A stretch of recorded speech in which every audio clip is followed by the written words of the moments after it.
Salam alaikum wa rahmatullahi wa barakatuh. Continuons donc ensemble cette chronique sur la vie du prophète Mohammed sallallahu alayhi wa sallam. Alors, on était en train de parler des persécutions, de la patience des musulmans, et on avait terminé notre dernière émission sur deux conversions importantes, les conversions de Omar ibn al-Khattab et de Hamza, radiallahu ta'ala anhum, deux personnalités importantes de l'islam qui allaient donner une certaine vivacité à l'islam durant la période de persécution. Et on expliquait que malgré ces deux conversions, donc les persécutions n'allaient pas cesser malheureusement. Alors maintenant, on est en l'an 5-6 de la première révélation et le prophète sallallahu alayhi wa sallam va recevoir donc des versets qui vont l'autoriser ou bien l'inciter ou bien l'encourager à quitter la Mecque éventuellement, à émigrer vers une autre contrée où les musulmans pourraient finalement mieux vivre leur foi. Parmi ces versets, on a le verset 10 de la sourate 39 où Dieu dit « À ceux qui auraient fait le bien en ce bas monde, une bonne récompense leur est destinée et la terre de Dieu est bien vaste. Seuls les patients reçoivent leur salaire pleinement et sans compter. » Donc la terre de Dieu est bien vaste, dans le sens où vous, musulmans, vous n'êtes pas obligés de rester à la Mecque sous la persécution, mais vous pouvez quitter la Mecque et vivre, vous épanouir dans votre foi et votre spiritualité ailleurs qu'à la Mecque. Alors, le prophète sallallahu alayhi wa sallam va décider d'envoyer un groupe important en Abyssinie, c'est-à-dire en Éthiopie. Alors pourquoi l'Abyssinie? Pourquoi l'Éthiopie? Parce que le roi de la région qui est chrétien, le Négus, est quelqu'un de très juste. Et le prophète sallallahu alayhi wa sallam, à partir de ce critère, il va choisir d'envoyer ses hommes donc en Éthiopie. Donc il y a une première émigration qui est assez minime, et puis une seconde qui est beaucoup plus importante. Alors arrêtons-nous sur la seconde émigration qui a lieu d'ailleurs toujours en l'an 5-6 de la révélation. Donc ils sont bien accueillis ces musulmans qui vont être représentés par Ja'far, le cousin du prophète sallallahu alayhi wa sallam, mais les Mécois vont envoyer deux émissaires en Éthiopie et ces deux émissaires auront pour objectif d'attendrir le Négus et de faire le nécessaire pour que le roi d'Abyssinie les expulse et pour qu'il les renvoie, les musulmans, donc à la Mecque, afin qu'ils continuent à être persécutés. Alors, ces deux émissaires mécois vont donner des biens, des présents en cuir au Négus, ils vont se rapprocher de la cour, payer, donner des cadeaux donc, aux différents évêques, et ils vont vraiment pousser le Négus à renvoyer les musulmans. Mais alors le Négus, il va faire quoi? Il va convoquer les musulmans présents sur son sol. Et on a Ja'far qui va s'exprimer et prendre la parole. Mais là, j'attire votre attention justement sur toute cette justice du roi d'Abyssinie. Il n'a pas pris pour argent comptant les données qu'il recevait donc de ces deux émissaires mécois qu'il connaissait d'ailleurs très bien, puisque parmi eux, on avait Amr ibn al-As, qui était un de ses amis. Mais il a été juste en écoutant ces gens, ces faibles musulmans qui étaient sur son territoire. Donc ça en dit long d'ailleurs, nous, par rapport aux relations qu'on a avec les gens qui nous entourent. On ne doit jamais prendre pour argent comptant les propos tenus par nos proches ou bien par nos amis. Il faut toujours aussi savoir interroger donc la personne concernée qu'on ne connaît pas, qui est peut-être calomniée, etc. Donc voilà, toujours écouter les deux parties, ça c'est un enseignement à mon sens important. Continuons donc. Ja'far est convoqué avec les musulmans, il prend la parole et il va dire, je souhaite ici lire un passage. Ô roi, nous étions un peuple plongé dans l'ignorance, jusqu'à ce que Dieu nous envoie un messager issu d'entre nos rangs, dont nous connaissions le lignage, la véracité, la fiabilité et l'intégrité. Il nous a appelés à nous tourner vers Dieu, à attester son unicité, à l'adorer et à renoncer aux pierres et aux idoles que nous et nos pères avions adorées. Il nous a ordonné de dire la vérité, de tenir nos promesses, de respecter les liens de parenté et les droits de nos voisins et de nous abstenir de commettre des crimes et de verser le sang. Donc il va faire un très beau discours ici, Ja'far, où il va présenter l'islam. J'aimerais ici insister sur quelque chose. C'est que lorsqu'on a demandé à Ja'far, et c'est un enseignement très important pour nous musulmans aujourd'hui, lorsqu'on a demandé à Ja'far de dire ce que disait Mohammed sallallahu alayhi wa sallam, eh bien il a abordé, en fait il a présenté des points fondamentaux de l'islam, mais que des points convergents avec le négus, avec le christianisme, avec le milieu dans lequel il se trouve.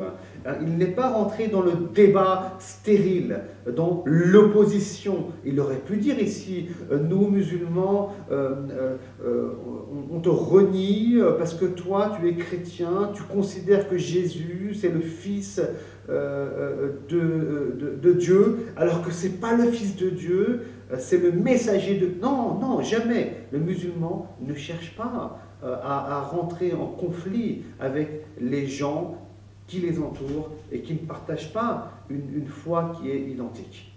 Donc là, on a une très très belle sagesse et enseignement donc à retenir. Ja'far, ne l'oublions pas, il a été éduqué par le prophète sallallahu alayhi wa sallam, mais vraiment en termes de vivre ensemble, hein, c'est cette voie-là, en tout cas, qu'il faut emprunter. Jamais chercher le conflit à travers les discussions, mais plutôt aller donc et aborder donc les points qui sont convergents et non divergents. Le lendemain, les deux émissaires, parce que là c'est la grande réussite, hein, le négus va demander même à Ja'far de réciter du Coran, hein, j'ai oublié, pardon. Il va réciter des versets du Coran et le négus va se mettre à pleurer. Les évêques vont se mettre à pleurer. Il va dire ici, je lis, alors, nous disions hein, au sujet de Jésus, parce que le lendemain, pardon, il va être interrogé, Ja'far, sur la position de Jésus aussi. Hein. Qu'est-ce que vous dites, vous musulmans, sur Jésus? Donc il dira, Ja'far, nous disons au sujet de Jésus ce qui a été révélé à notre prophète, à savoir qu'il est le serviteur de Dieu, son messager, son esprit et son verbe insufflé dans la Vierge Marie.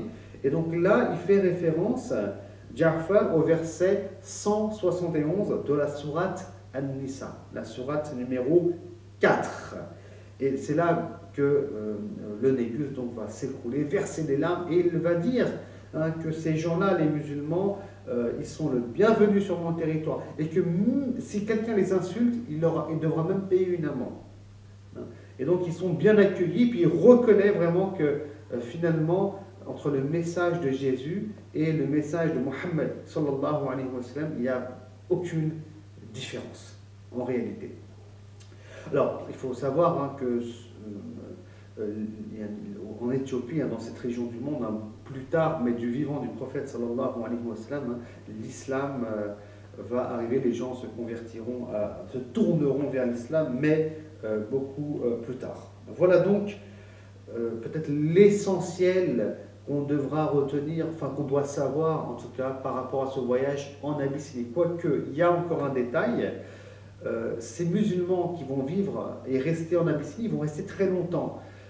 C'est-à-dire ils vont rester près de 15 ans environ, hein, environ 15 ans en Abyssinie. Et c'est seulement après le traité de paix de Hudaybiyah, un traité de paix entre les musulmans qui se trouvent à Médine et les idolâtres de la Mecque, donc c'est beaucoup plus tard, 15 ans après, que le prophète sallallahu alayhi wa sallam demandera à ses compagnons en Éthiopie de revenir à Médine pour rejoindre les rangs musulmans. On peut se demander pourquoi le prophète il a attendu aussi longtemps. Pourquoi il n'aura pas demandé tout de suite après l'hégire de revenir à Médine. Donc la réponse est simple. C'est que le prophète sallallahu alayhi wa sallam va attendre qu'il y ait une fin des hostilités, va attendre que la paix soit garantie entre lui et ses ennemis qui ont toujours fait du tort aux musulmans, comme on a pu d'ailleurs l'observer dans nos précédentes interventions. Donc il a attendu vraiment que la paix soit instaurée et qu'elle devienne sûre pour rappeler les musulmans à Médine. Parce que tant que la paix n'était pas sûre, le prophète sallallahu alayhi wa sallam, il avait besoin comme d'un plan B, vous savez, un lieu où il pourrait lui-même se réfugier, partir pour renouveler son travail de prédication. Il n'y avait aucune garantie que l'islam naîtrait à la Mecque. Peut-être que ça allait naître et se développer en Abyssinie. Peut-être que les musulmans devraient fuir la Mecque à cause des persécutions. Voilà, donc tant qu'il n'y avait pas de sécurité et de paix, il y avait cette base arrière, j'ai envie de dire, entre guillemets, en Abyssinie. Voilà donc ce qu'il en est donc du voyage en Abyssinie des compagnons du prophète sallallahu alayhi wa sallam. Alors maintenant, penchons-nous vers un autre thème, c'est celui de l'embargo économique et social, le boycott économique et social subi par les musulmans. C'est-à-dire que les persécutions ne suffisaient pas. Il y a eu beaucoup de négociations avec Abu Talib, le chef des Bani Hashim, qui protégeait le prophète, sallallahu alayhi wa sallam, pour que celui-ci le délaisse, l'abandonne, l'excommunie, ce qui permettrait aux Mécois de tuer le prophète, sallallahu alayhi wa sallam. Mais Abu Talib, non, insistait et continuait à défendre son neveu. Alors, les notables de la Mecque vont décider de boycotter économiquement, socialement, tout le clan des Bani Hashim, jusqu'à qu'Abu Talib craque et abandonne son neveu et le livre aux idolâtres qui pourraient ensuite le tuer. Ce boycott va durer 3 ans. 3 ans, de l'an 7 à l'an 10 de la révélation. 3 ans de souffrance. Les Bani Hashim vont se retirer de la Mecque. Ils iront vivre dans la périphérie mécoise. On entendra des cris d'enfants, des femmes pleurer durant la nuit tellement ils souffriront. Ils n'avaient pas de quoi manger. Ils mangeaient même des feuilles d'arbres, comme nous rapportent les historiens. 3 années de souffrance qui vont se terminer grâce à un petit groupe d'idolâtres de la Mecque qui vont plus pouvoir supporter cette injustice envers leurs concitoyens et qui vont se révolter. Et grâce à leurs efforts et grâce aussi à d'autres éléments sur lesquels je ne souhaite pas m'arrêter parce que ce sont des détails, ce boycott va prendre fin. Et vous voyez, dans toute société, il y a toujours des gens qui ne sont pas musulmans mais qui sont proches des croyants, qui sont solidaires parce qu'ils voient